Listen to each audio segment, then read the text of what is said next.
Okay, what's going on, everybody? My name is Mang. Welcome back to Hanging with Mang. This might actually be the 600th episode. uh, no, no, that's next week. I think we're okay. I didn't want to record my 600th episode. That would be a little lame. But I am recording this one because last night we did Two Brothers Play. We started streaming and immediately it just shit the bed. Again. So we just recorded it. I'm still in the process of uploading that video because it was like 5 hours long. It's 13 gigs and blah, blah, blah, blah, blah. And so I don't want to, I don't even want to bother trying to stream Hanging with May. I'll just record it and upload it as well. Yeah, so, I mentioned before that I had issues with streaming and it was really intermittent. Like, I didn't really have any trouble with download speeds or anything like that. And there were times that I could stream completely normally, but then other times it just was non-existent. And, I talked to Spectrum. They said the signal coming into my house was definitely weak. They sent out a technician. He replaced the whole cable coming into my house, which now they have to come back and bury, and who knows when they'll do that. So I have a big cable running across my lawn. Then it turns out that it still wasn't fixed because we tried to stream, our RPG session the other week, and that shit the bed with the same errors. So I talked to Spectrum again during the session. They sent out a technician like half an hour later. He looked at a few things and then concluded that no, it has nothing to do with the cable coming into my house. It's probably the node, like the local node or whatever that distributes internet. I don't know. I don't know what a node is, but he knew what a node was.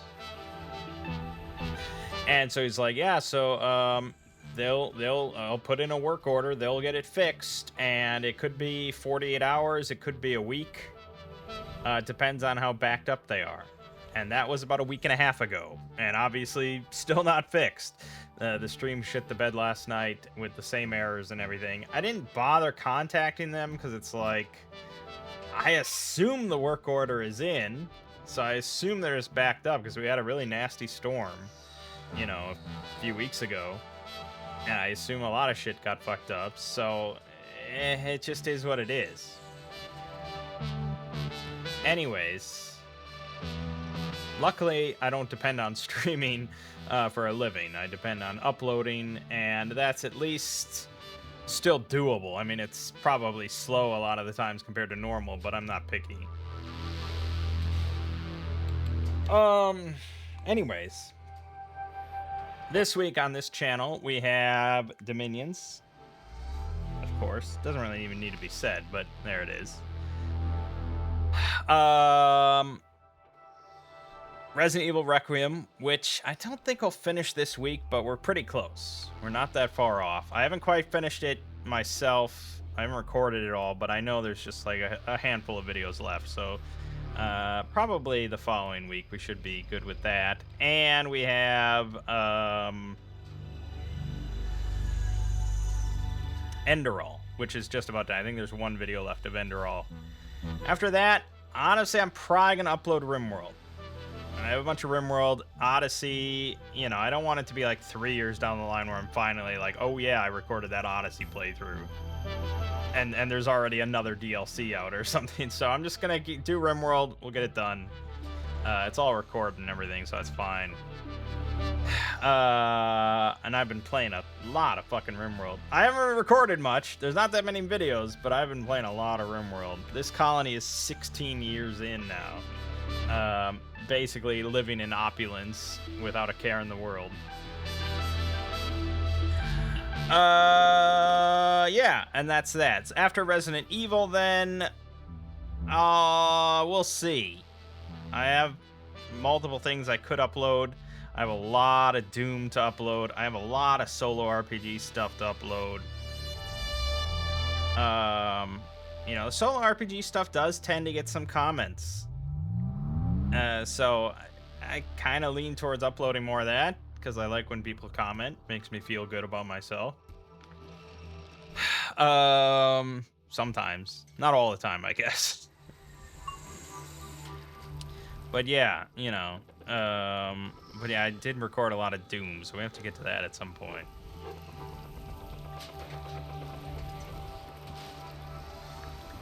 Anyways, that's pretty much that. And on Two Brothers, we've been playing some RimWorld, but I imagine that's probably done now. Just because I've been playing so much RimWorld, I'm kind of ready to move on. Over on the Exploring series, we had subterranean SCPs, I think. No, yes? God, it's an eternity ago. Literal eternity ago. It was, nope, it was Yasod, that's right. Yeah, that did okay. Can't complain too much. That wasn't really the highlight of the week, though. The highlight of the week was April 1st. And I finally released the putt-putt video. You know, it didn't immediately blow up and go viral or anything, but that takes some time. You know, usually for a smaller channel, such as mine.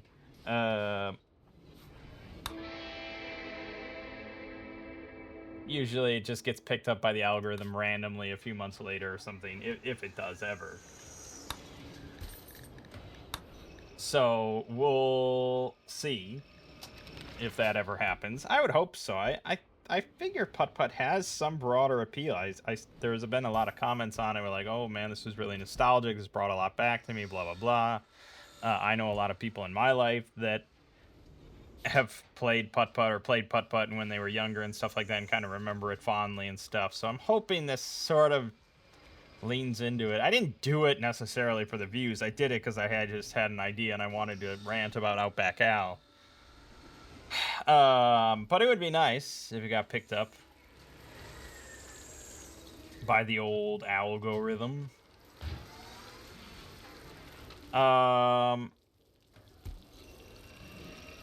So far, you know, it's done okay. It's about 45,000 views, which for an April Fool's video is not bad. The comments have overall been pretty darn positive.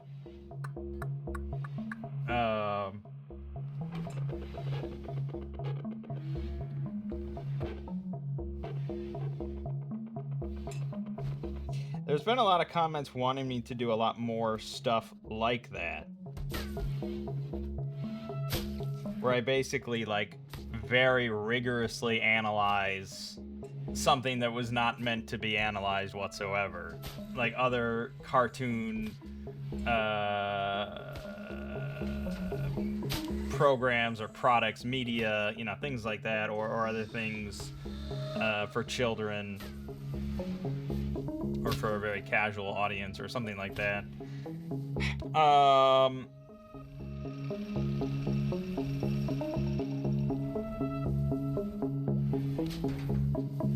The thing is, it's a fuck ton of work. Like, there's really a lot of research that goes into it, and I put that sort of in quotation marks, because in this case the research was pretty much just me playing through all the Putt-Putt games, but that's on the short end. I mean, if you think about, if I wanted to apply that same rigor to analyzing, oh, I don't know, the Powerpuff Girls, for example, just to throw something out there, I'd have to watch every episode of the Powerpuff Girls, and I don't even know how long that is. Because I think wasn't there a remake or something? Okay, yeah, so it's 6 seasons, 78 episodes. Yeah. I mean, I'd have to watch 78 episodes at the minimum. I mean, there might be other, like, specials or movies. There was a reboot series in 2016. There's video game. I mean, it's like a whole universe of stuff. Powerpuff Girls Z.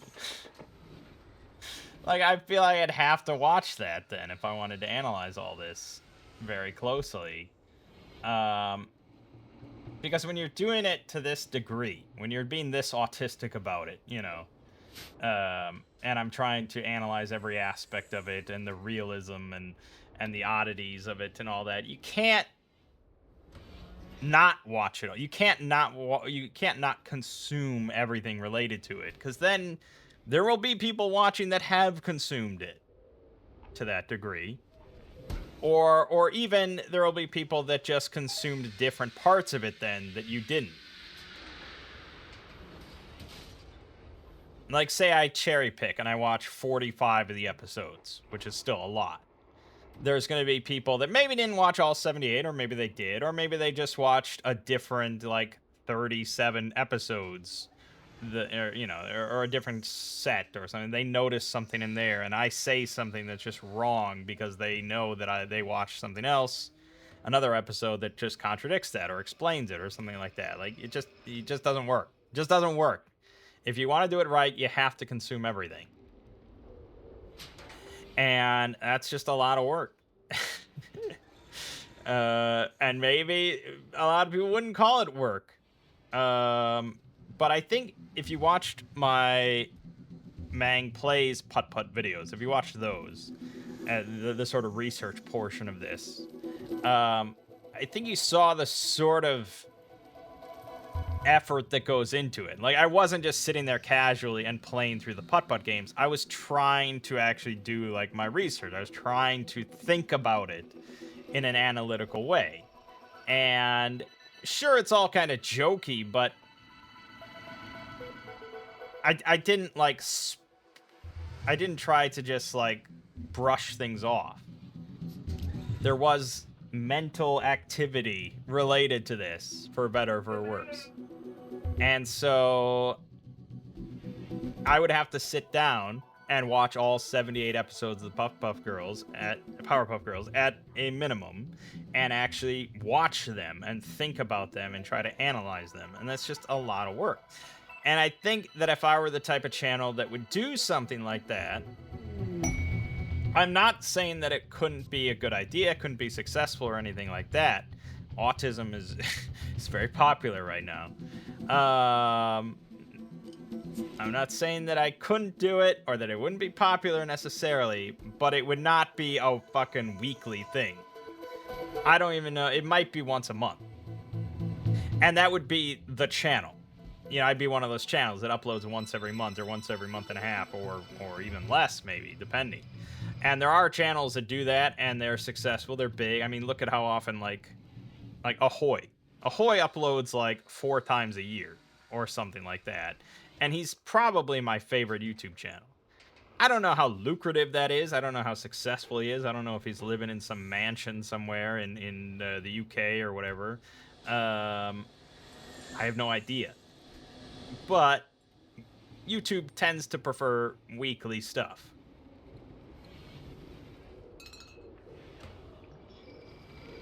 And I usually like to refer to Ahoy as your favorite YouTuber's favorite YouTuber.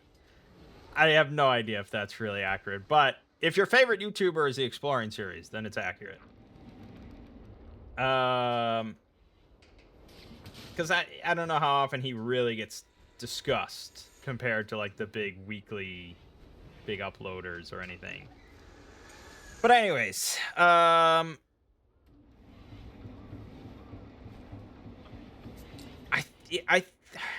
I mean, you know, if YouTube, no, if SCPs just died off and it was just like, Mangg, we love you, but you got to move on. SCP is so old. It's just not interesting to anyone anymore. I can't really envision that happening, just due to how varied the SCP universe is. But if it came to that, and it was like, okay, I have to pivot. I have to do something different on my channel that's not SCP related. That could be an angle. This is kind of much more freeform of just like, I feel like analyzing the shit out of this franchise and I'm going to spend a month and a half or whatever working on it. And then I just sit around for many days, for just weeks at a time. Just like, no, don't bother me. I'm working, I'm watching Powerpuff Girls very seriously. The thing, you know, I like the weekly schedule that I have because it's very regimented. Like I have just strict schedules that, you know, I work every day, blah blah blah, and I work from this time to this time, and it's like blah blah blah. And when you stretch it out to a month or every month or something like that, and a lot of your time is going to be spent just watching or playing something related to this upcoming video, it's like it gets a lot looser. The putt-putt thing was just like, okay, I feel like playing putt-putt travels through time. Like, I'm ready to play that and record it and analyze it. But that was like, okay, it's been 5 days, I probably should do that. There was no real regimented schedule because I gave myself 2 months to work on it. And if that was my whole career, I feel like things could kind of fall apart, and it's like, oh fuck, I need to finish this video on Paw Patrol. I need to finish this next week. But I guess that's the thing, and that's the thing with these types of channels, is that they don't have that kind of schedule. And it's just like, if this video takes a month and a half, if this takes 2 months, 2.5 months, whatever, so be it. That's what it takes. No one's waiting for the upcoming Monday for it to finish. The trickier thing with that, I feel, is like a Patreon, because it's just like, with a Patreon, you sign up to my Patreon, you know that every Friday, more or less, I mean, sometimes I slip a little into Saturdays, rarely, but pretty much every Friday night, you can expect the new video early. You know, very regimented.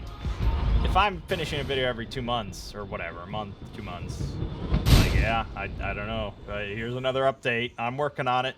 I watched episode 56 of Powerpuff Girls today. Don't worry, I'm getting through it. You know, it'd be one thing, I guess, like, if it's a game, I could record it all. And I could do, like, just Mangg's LP's stuff, and I could just upload that to Patreon. Like, here, you can, and I could stream it, and it could be this. And game's a lot easier. If I'm doing a show or a book or something, then it gets a lot trickier of how to do updates. This is all so far-flung of just, like, practically never gonna happen, just due to SCP continuing to be interesting and successful enough. But yeah, that could be an interesting pivot compared to my previous pivot of just like, well, I guess I'll go back to Warhammer 40k.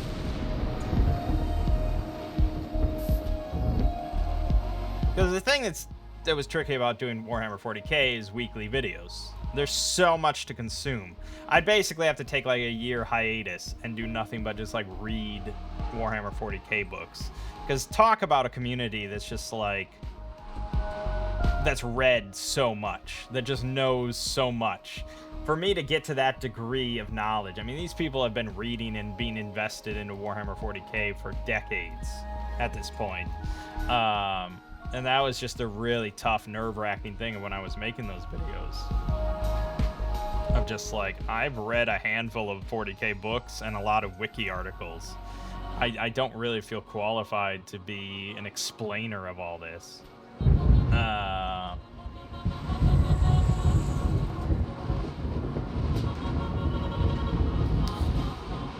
Yeah, hard to say. I did enjoy, I mean, the putt-putt video. It was an enjoyable process. I mean, like I said, part of it was not having like a strict schedule. I took it in my own time, and I gave myself plenty of time to make it. And sitting down and writing the script, and it was just like, I wasn't at all just copying someone else's words. You know, that's generally what I do for SCP stuff. It's a lot of just paraphrasing, summarizing. These other type of videos that I do is really my own thoughts on paper as a writer, which is not something I get to do often, but it's enjoyable sometimes. And obviously people like it enough. You know, the people that do click on these videos.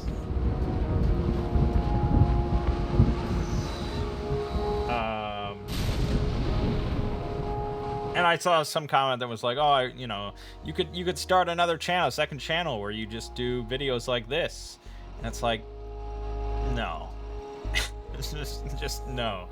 The second channel that I have to build from the ground up and get partnership and all that sort of stuff, and try to get viewership specifically to that, and that's then I have to work on those videos alongside SCP. And it's one thing to do it once a year, maybe for April Fools, that I work 2 months ahead of time, but to just consistently have some other channel that I'm like, oh yeah, I should upload on that. It's a recipe for just disappointment, I think. I'm really, at this point, I'm kind of all or nothing on one thing. I don't want to do the thing where I did with 40K, where I just alternated every time. It was just too much for my little brain to handle. But yeah, hopefully the putt video continues to do well, picks up to a more general audience. You know, tell your friends. Anybody you know that's played putt might have some nostalgic entertainment value for them. Yeah. But now back to normal SCP stuff. And we have Uncontained SCPs coming out tomorrow, in which I reference Secret of Evermore, Mr. Beast, Vertical Limit, and Discord Kittens, all in one video. I really went ham. It might be my most joke-filled video I've ever done. I don't know why.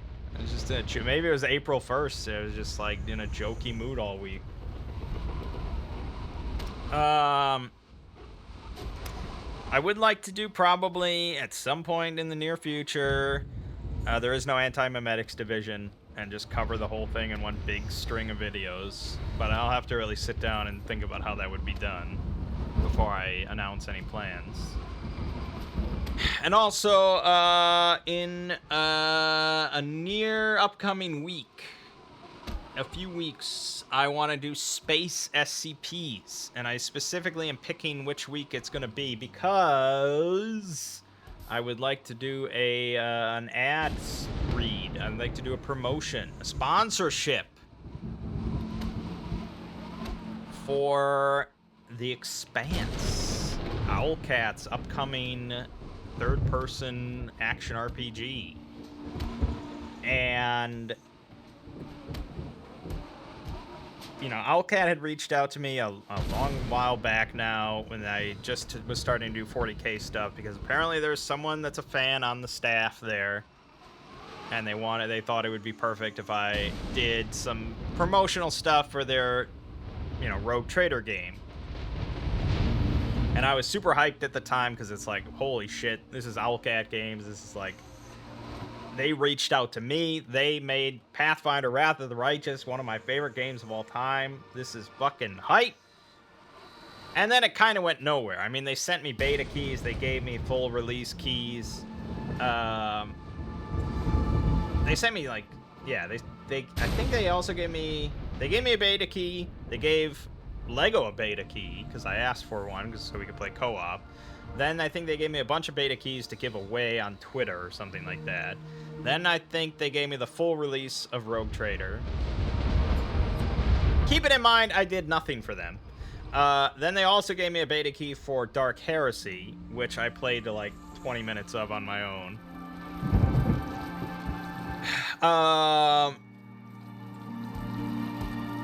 And yeah, it just didn't go anywhere because I wasn't that big of a fan of Rogue Trader. I still have not gone back to it. It just did not click to me in the same way as Wrath of the Righteous and Kingmaker did. I don't know. I don't think it's the theme really. I think it was just the gameplay and the character building just did not grab me. I don't know. I might have to give it another try someday, but it just didn't grab me. So that hurt. And also that they were just very loose with what they wanted from me as like a sponsorship thing. Just, you know, they said what am I thinking, whatever you're feeling, you know, it's balls in your court, which I think on their end they think that that's really like nice of them, and just, yeah, it's just this open sort of relationship and blah blah blah. What it's just, just chat about it. And whatever you want to do is cool with us. And it's just like, no, please, I need guidance. Tell me what to do. So just kind of nothing happened, and they gave me oh, I think they offered me a beta key for the Rogue Trader DLC. Yeah, one of the staff messaged me, was like, "Oh, are you interested in a key for the DLC?" Blah blah. And I had to admit, like, yeah, I haven't actually finished Rogue Trader, so sorry. I think they were just kind of like checking in to see if I was like, because like I stopped doing 40K videos, I didn't do anything for them, and it's like, I don't know. I felt really bad because they gave me the Dark Heresy key as well, the beta. And it's like, okay, this is just not good. I'm just leeching off of Owlcat, and I don't like that because I think they're cool. So then the clouds parted, and they announced this Expanse game, and I was like, oh shit, okay, this could be cool. This could be an opportunity now for me to actually do something for them. So I messaged them, and I'm like, hey, I'd love an Expanse beta key. And I'd really be interested in doing like an ad read for you guys. And so they sent me back the key, of course, and they're like, okay, well, yeah, that sounds interesting. What are you thinking? And it's like, no, just tell me what you want. God damn it. And I'm like, well, I haven't really done many ads or anything, but I assume just like a minute long or so ad read early in a video, something like that. And they replied that unfortunately their budget for the beta phase has all been allocated, so they can't pay me. Probably because,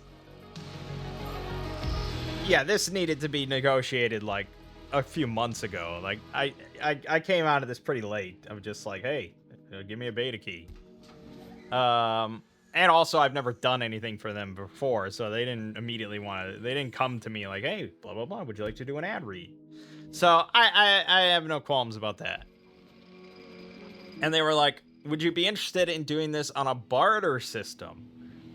They would be more than happy to continue to offer early access keys and full release keys for any of their upcoming titles, including, of course, The Expanse. And I was like, fuck yeah, I'm in. Because, like, it's not really about the money. Like, I don't do ad reads almost at all. And if I really needed the money, I would. But I specifically don't. So I don't really do many ad reads. I was just doing this to kind of be nice, but I was like, I shouldn't just say I'll do it for free. Because that seems kind of wrong, right? It just seems weird-ish. Like, I don't have any stake in the company. Like, I don't know. It just seems weird to say I'll do it for free. So they offered me the perfect out there. I don't have to discuss financials, which I hate discussing. And I get like this awesome bragging rights of just like, yeah, I'm tight with Owlcat Games. I get all their shit for free. Yeah, okay, that's cool. I know some companies, gaming companies, things like that, they often send like their sponsored partners and stuff like cool goodie packages. That would be really sweet. If I just woke up one day and there was a package from Owlcat Games on my porch, that would be pretty boss. I don't expect that. That wasn't mentioned or anything, but because I assume that's part of their budget. Whereas keys are essentially free. I mean, I would have bought it, so they're losing a tiny bit of money, I guess. But yeah, it's I figured it was cool bragging rights. I get to help them out and all that, and I don't have to discuss financials. So you're like, okay, well, give the beta a try, and then get back to us if it seems like a good fit for you. And I was like, all right, sounds good. So I tried out the beta. I did record my time with it. I can't upload that until the embargo is lifted on the 22nd. But I can tell you, well, actually, I don't know what I can tell you, but I think it's okay. No one will bust me for this. It's really freaking cool. If you like Mass Effect, you're gonna want to check it out. It is very Mass Effect, but it's pretty awesome. Like the effects, the animations and everything of like the space explosions and the gunplay and all that, like it's really cool. I walked away suitably impressed. And I was really glad because I was like, if it's okay or something, like I'm still gonna do the ad read because I really want to support them and I'm sick of leeching off of them. But I'm glad that I walked away impressed and was like, yes, I can actually like recommend this to people. So yeah, it's pretty cool. So you'll be able to see it on the 22nd, and then I'll do Space SCPs, which I figure is a perfect tie-in for the Expanse sponsorship, to advertise the beta release. I have no idea. I don't think it's an open beta, but I don't even remember now, because I specifically didn't watch the press briefing because it was too early in the morning.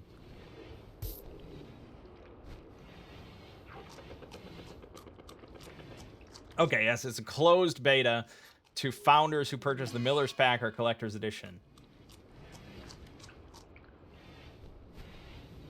Okay, yes, it's not that long. Again, I don't think that's a big spoiler. They say that it features a mission from early in the game, and that is correct. It's like an hour long, but it definitely gives you a taste of like a variety of the systems and dialogue and things like that. Okay, so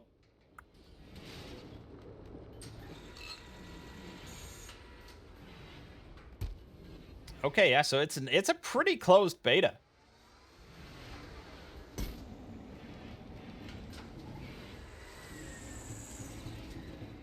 You have to get the Miller's Pack or the Collector's Edition. The Miller's Pack is $80, and the Collector's Edition is $290.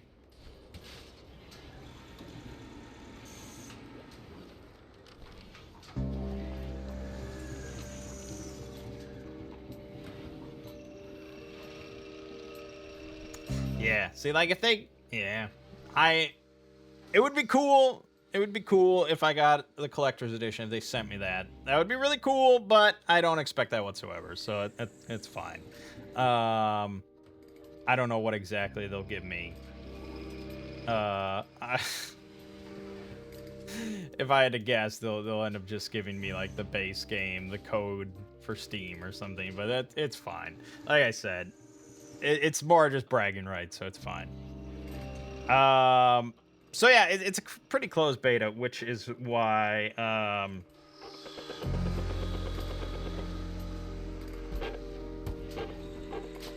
don't even know, like, I don't even know how many like sponsored stuff they're really doing for it, but I mean they're having some sponsored stuff. Because that's what the whole press briefing was about. It was like, you know, the embargo and everything. I don't know. I have no idea. They didn't come to me to mention all this or, you know, ask about this. Like, it was just me saying, hey, I'll do an ad read for it. And that's probably why they're like, well, we're not paying for that. But I feel like advertisements, even for a closed beta, is not a bad idea, because if they can sell more collectors or Miller's Pack or whatever, you know. But it's a pretty closed beta. There'll probably, I don't even know. There might be a key giveaway. They might give me a handful of keys or something. I don't know. We'll see. But like I said, it was a cool beta. I'm definitely excited for the game, even though I don't know anything about the Expanse. It wasn't perfect. I'm not gonna say any more than that. You can watch my video when I talk about it and look at it and stuff. But anyways, so that was that. That was that. What else? Oh, RPGs. Yes, Wednesday we did Nimble. with Rise of the Rune Lords. So that was session 2. Technically, it was session 3 because we didn't stream or record session 2.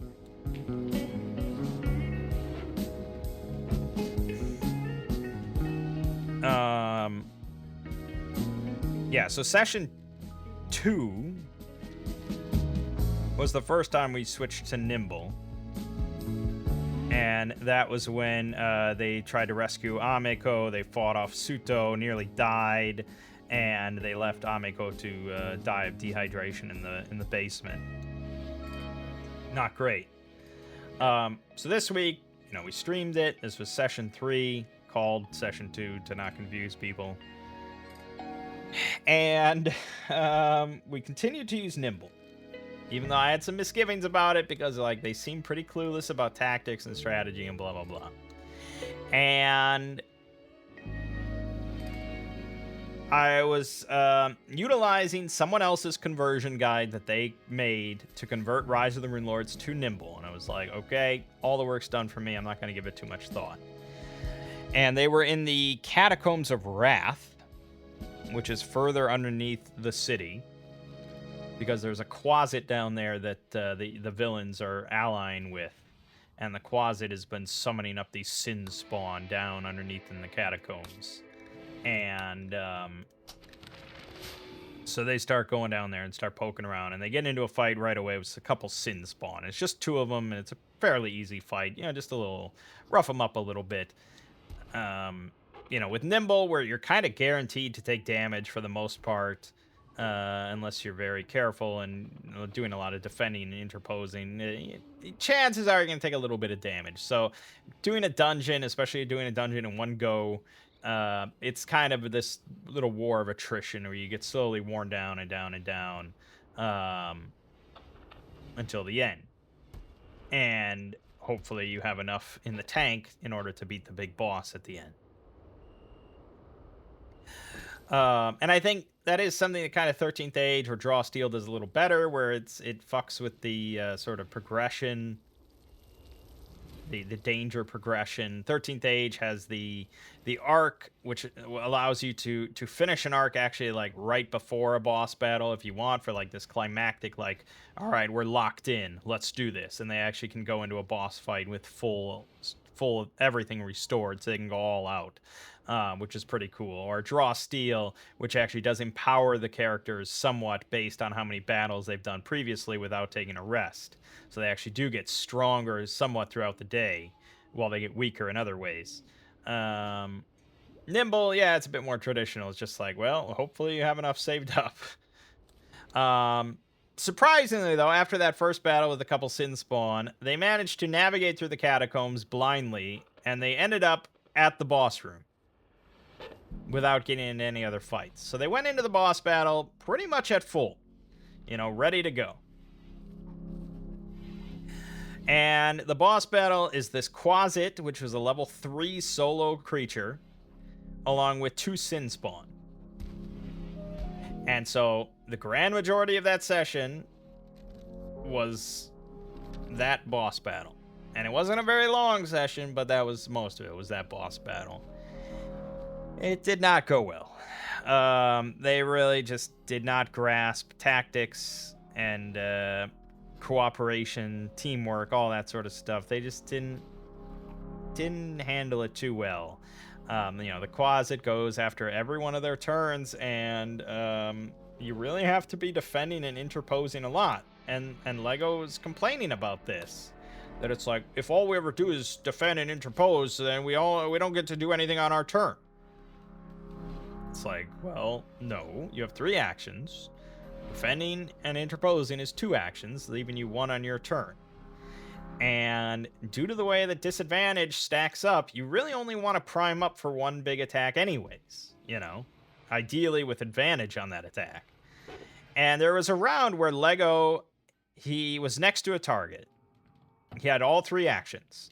He unloaded everything he had. He had advantage on the roll. He had his judgment dice on the roll.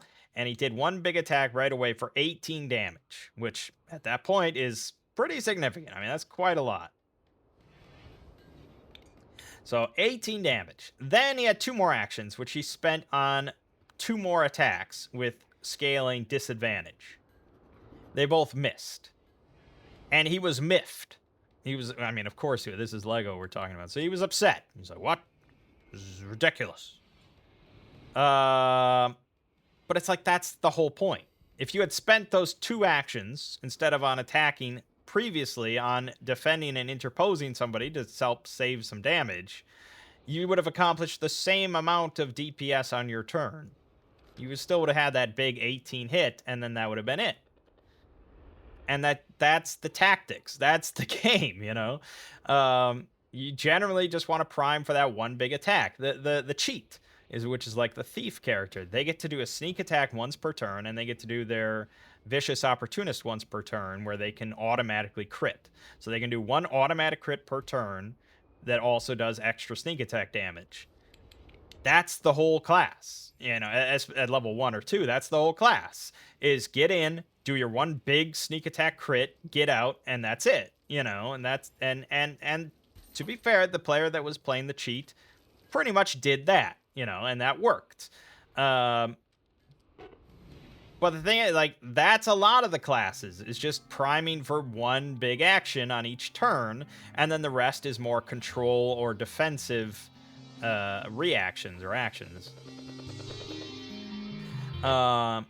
So they didn't really have that much problem with damage, because the cheat did her thing. The Shadowmancer did his thing. His shadows were pretty nasty. They both roll a d12 for attacks, and he had 2 of them, and they were dealing out pretty good damage, because I was not wailing on them that much. So he was putting out pretty good damage.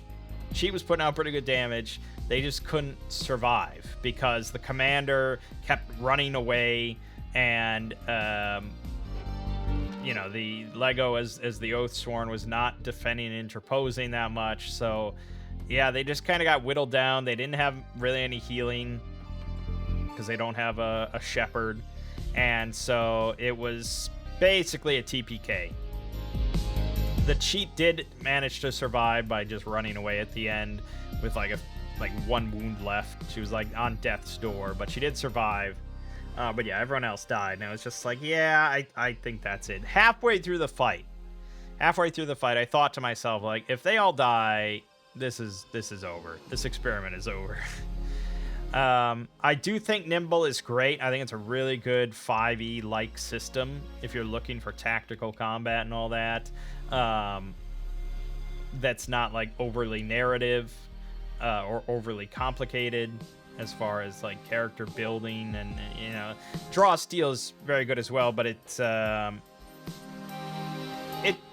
is quite unique. It does a lot of unique things, and I think Nimble, if you're used to 5e, it's going to be very familiar to a lot of people while still being just much better. So I really do like Nimble. I'm glad I went in on that recent Kickstarter and everything. It's really good, but once again, it's just not a good fit for this group.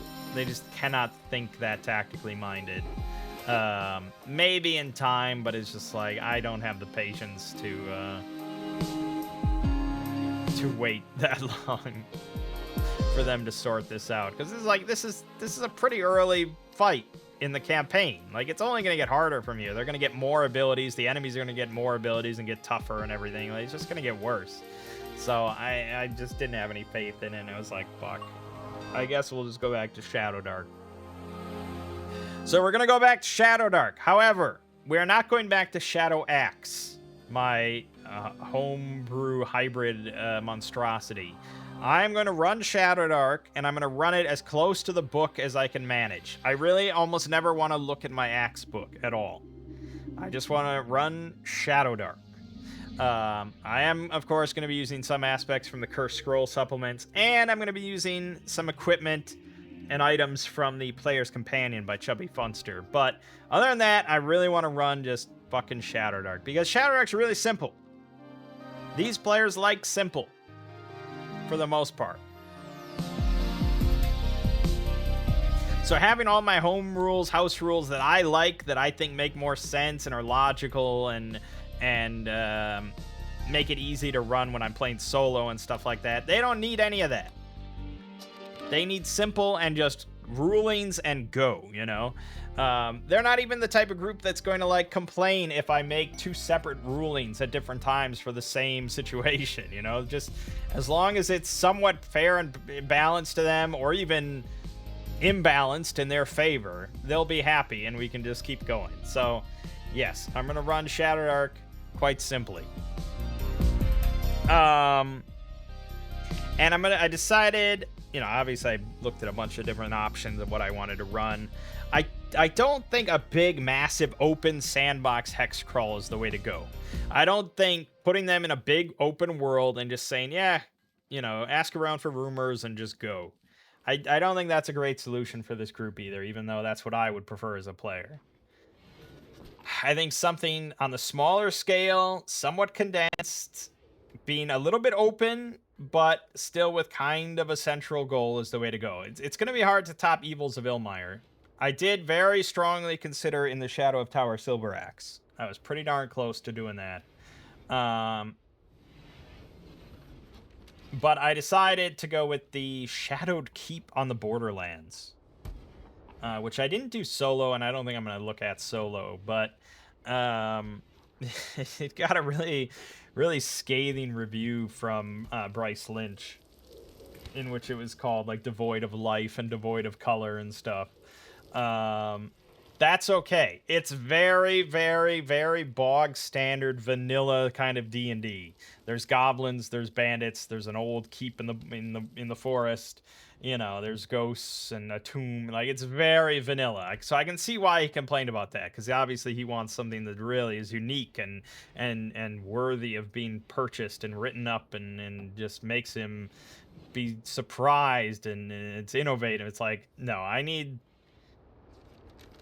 the most vanilla D&D possible, because they're perfectly okay with that, and anything that's too unique they're just gonna kind of brush off or bounce off of. So vanilla is great.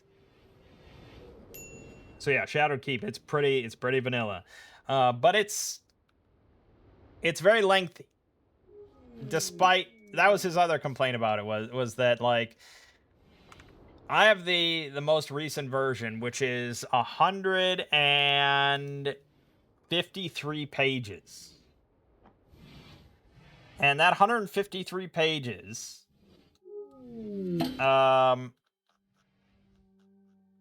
let's see here.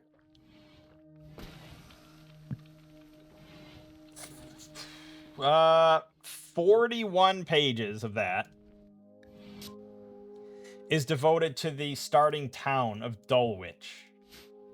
So it's just the town and its, you know, its people, the various major buildings and establishments, and, you know, little side quests and stuff. It's 41 pages of this adventure just for the town itself.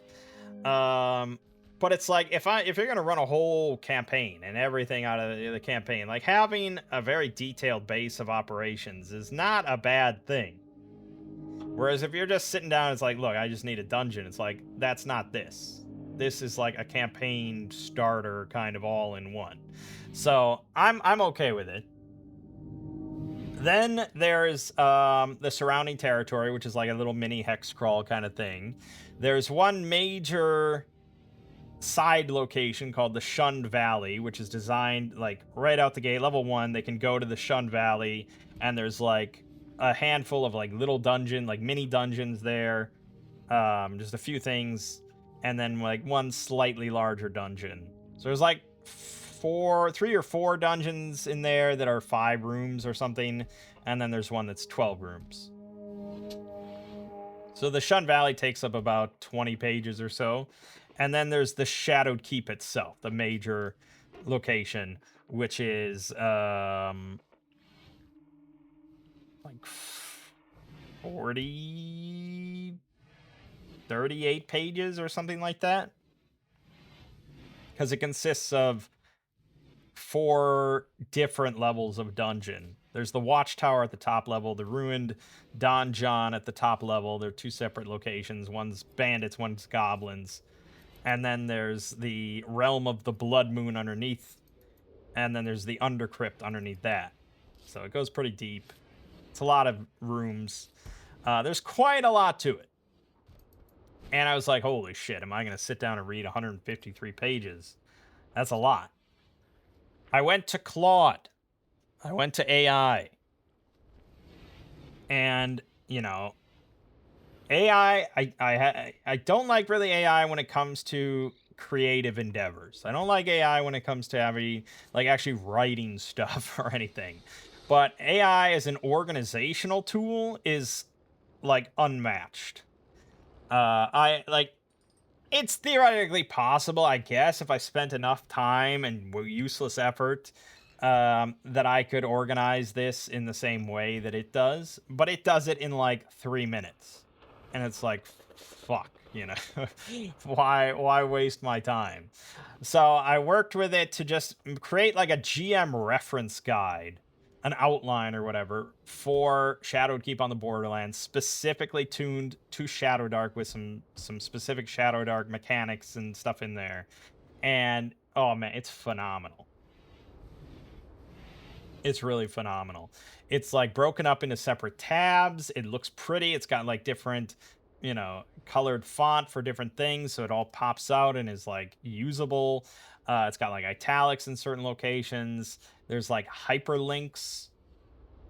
So like if I see a name referenced in one section, so I had it broken up into two things. One is a reference specifically for Dulwich, specifically for the town, breaking up all the NPCs, the major NPCs, breaking up all the key locations with an interactive map that I can click on, the different factions and how they interact with one another, all the different side quests and how you get them and what they lead to and stuff. Like, it's all broken up into different tabs. And so if I'm on a side quest and if I'm on the side quest tab and there's this one that talks about spies in the nearby forest, and that one is given out by Ossi Karpinen.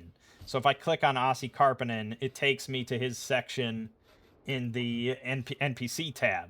So I can see his description, his stats, his personality, his goals, who he's connected to, like secret GM information that they could find out and stuff. Everything. And then I also had it like build carousing tables because I want to use the Shadow Dark carousing mechanics. But again, like I said, I don't want it to really write anything. So I found other carousing tables. Like I took them from like the GM's Companion for Shadow Dark, and I took some from like online sources. And I'm just like, look, organize this into different sections. So there's like 4 different carousing tables for just the base carousing option. But then I also have one for acts of devotion, if you want to do like clerical stuff, priestly religious work or things like that, combat training if you want to do like fighter stuff, magical study for mage stuff, and a thief's hustle table for doing thievery stuff. I did have it specifically modified to be like unique to Dulwich. So it actually mentions like specific locations in Dulwich or names from Dulwich of NPCs to really tie it in closely to the village itself. And it's like you could do that on the fly as a DM at the table, but I'm not that quick thinking or quick witted, so having this all prepared ahead of time is just really nice. Yeah, I mean, I get it. Like, AI is the enemy and all that, but goddamn, like the amount of time that it would take me to put all this together, and I don't know if I could really make it as pretty as this or as functional. Like, I don't know how to make separate tabs in an HTML file like this, that and various hyperlinks and this interactive map. Like, I don't know. So yeah, I have one specifically for Dulwich, and then one for like everything else in the module. So the surrounding environments, the Shunned Valley, the various little mini dungeons in the Shunned Valley, and then of course the Shadowed Keep and all the different levels. And I had it include like the maps from the PDF, so that I really don't even have to reference that the full module for most of this stuff, because it's like it's all kind of reproduced in this perfect GM reference, with everything converted to Shadow Dark for me.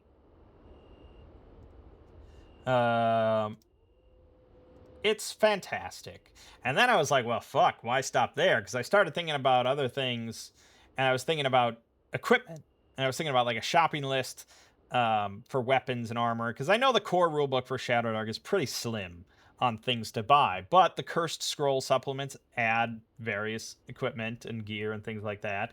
And the Player's Companion by Chubby Funster adds a whole fuck ton of stuff.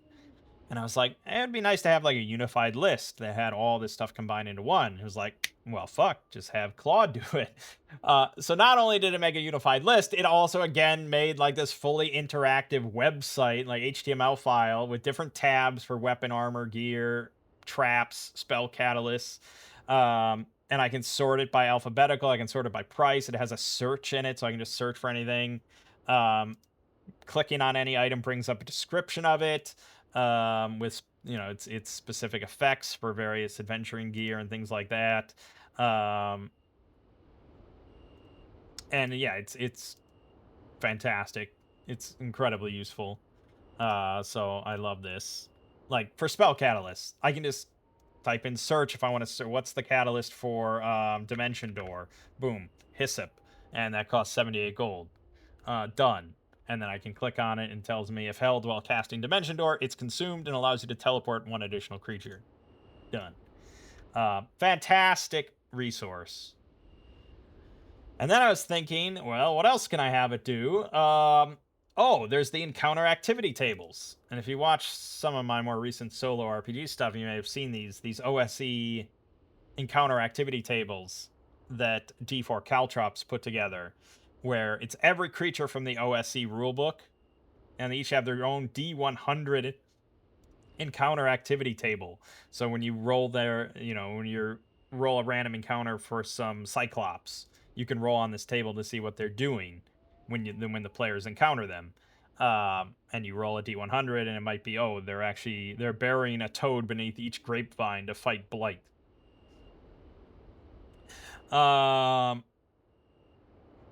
And so previously I had gone through a painstaking effort of, because he doesn't have them all unified in one document, which would be really nice. I'd pay money for that if he had done it.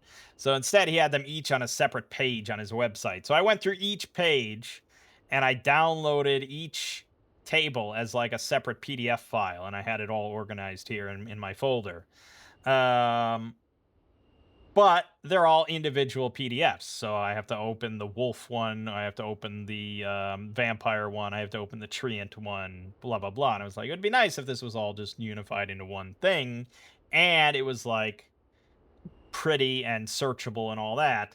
And so Claude did that.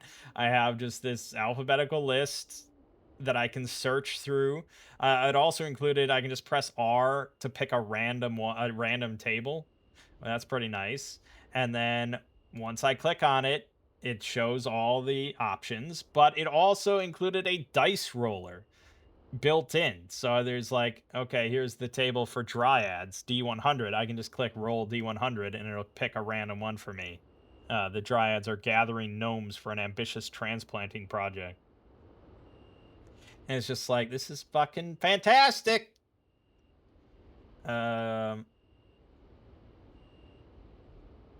Like this is the use case for AI as far as I'm concerned, like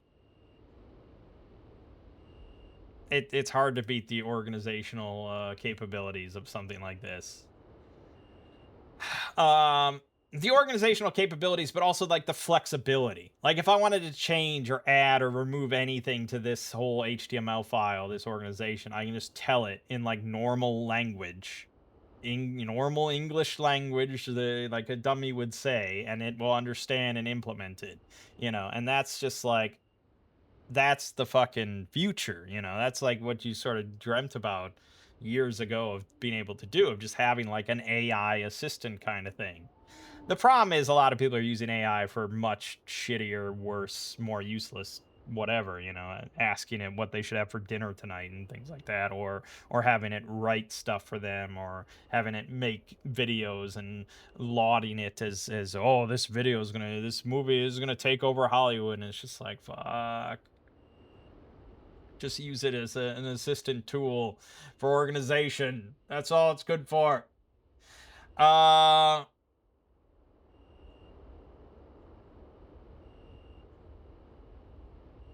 and that's what I've found is best, is just like giving it specific, like factual information, like documents or whatever, that I can just like double check and cross check and make sure that I don't want it to have any imagination really in the process. I don't want it to have any creativity in the process. I mean, yes, it like made decisions here when I told it to make this about like color schemes and all that, but and it included like the dice roller without me even prompting it, but it's like, okay, well, that's a good idea. That was handy. Um, but like, I'm not sitting here and saying, hey, please come up with 100 activities if I encounter a carcass crawler. It's like, no, fuck that. Leave that to the people that are actually creative and interesting and actually people. Do not trust the AI to do that well. Anyways, this is a long tangent. So yeah, we're gonna do Shadowdark. We're gonna do Shadowkeep on the Borderlands. It's gonna start not this week. This week we're missing a player, so we're just gonna do a one shot, and I'm gonna do what is it called? The Sinister Secret of White Rock, which I did do on a solo video. I don't know which campaign. It was one of like the generic hex crawls or something. Maybe it was, I think, another homebrew hex crawl for Tales of Ragosa. I think we did it. But yeah, it should be good. All right. Anyways, that's enough yapping. So more Dominions, more Resident Evil Requiem, the end of Enderall, and the start of some RimWorld. And over on the Exploring series, uncontained SCPs. But for now, my name is Mangg. This has been Hanging with Mangg. I'll see you fine folks next week.